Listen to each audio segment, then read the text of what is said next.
సంవత్సరాలు ఇస్తాము అని మోడీ మన తిరుపతిలోనే ఆంధ్ర రాష్ట్ర ప్రజలకు మాటిచ్చారు. 10 సంవత్సరాలు ఇస్తాను, మీ బాధ నాకు అర్థమవుతుంది, మీ ఆవేదన నాకు అర్థమవుతుంది, నేను ఆంధ్రప్రదేశ్ రూపురేఖలనే మారుస్తాను, ఢిల్లీ నగరాన్ని తలతన్నే రాజధాని కడతాను, పెద్ద పెద్ద మాటలు చెప్పారు. తీరా ఎలక్షన్లు అయిపోయాక ఏమైందిరా అంటే ఒక్కటి కూడా నిలబెట్టుకోలేదు మోడీ గారు. చంద్రబాబు గారేమో మాకు సర్దుకోవడానికే సరిపోతుంది, మాకు 5-10 ఏళ్ళు, మాకు 15 ఏళ్ళు కావాలి అన్నాడు ప్రత్యేక హోదా. మళ్ళీ ఏమైంది? అందుకోసమే పొత్తు పెట్టుకుంటున్నానని చెప్పాడు. తీరా చూస్తే చంద్రబాబు గారు క్యాబినెట్ మినిస్ట్రీలు కూడా తీసుకున్నారు, బీజేపీతో డ్యూయట్లు వాడుకున్నారు, 5 సంవత్సరాలు శుభ్రంగా ఉన్నారు. ఆ రోజుల్లో ఎవరైనా ప్రత్యేక హోదా గురించి మాట్లాడినా కూడా చంద్రబాబు గారు వాళ్ళ మీద కేసులు పెట్టాడు, జైల్లో పెట్టాడు. ఆ రోజుల్లో జగన్మోహన్ రెడ్డి గారు ప్రతిపక్ష పార్టీ నాయకుడు, ప్రతిపక్ష నాయకుడిగా జగన్మోహన్ రెడ్డి గారు నిరాహార దీక్షలు చేశారు.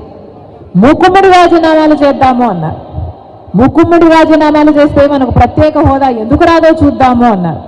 తీరా చూస్తే జగనన్న ముఖ్యమంత్రి అయ్యాక ఎంతమంది రాజీనామాలు చేశారు?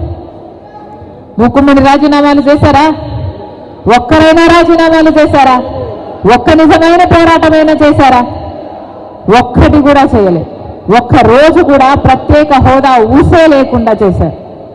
ఆఖరికి 10 ఏళ్ల తర్వాత చరిత్ర, 10 ఏళ్ల తర్వాత మనం ఎక్కడున్నాం రా అని చూసుకుంటే 10 ఏళ్ళయింది. మనకు ప్రత్యేక హోదా లేదు, రాజధాని లేదు, పోలవరం లేదు, విశాఖ రైల్వే జోన్ లేదు, కడపలో స్టీల్ ఫ్యాక్టరీ లేదు, దుగ్గరాజపట్నంలో పోర్టు లేదు, Visakhapatnam to Chennai industrial corridor లేదు, ఉత్తరాంధ్రకు రాయలసీమకు స్పెషల్ ఎకనామిక్ ప్యాకేజీ అన్నారు, అది లేదు. రీఆర్గనైజేషన్ యాక్ట్లో పెట్టిన ఒక్కటి కూడా మనకు నెరవేర్చలేదు. మన కర్మ కాకపోతే బీజేపీ పార్టీ మనకు ఒక్క వాగ్దానం కూడా నిలబెట్టుకోకపోయినా కూడా ఈ ప్రతిపక్షం, ఇటు పాలక పక్షం అదే బీజేపీ పార్టీతో డ్యూయట్లు పాడుతున్నాయి, అదే బీజేపీ పార్టీతో పొత్తులు పెట్టుకున్నాయి. ఈ పొత్తులు సామాన్యమైన పొత్తులు కాదు. ఈ పొత్తులు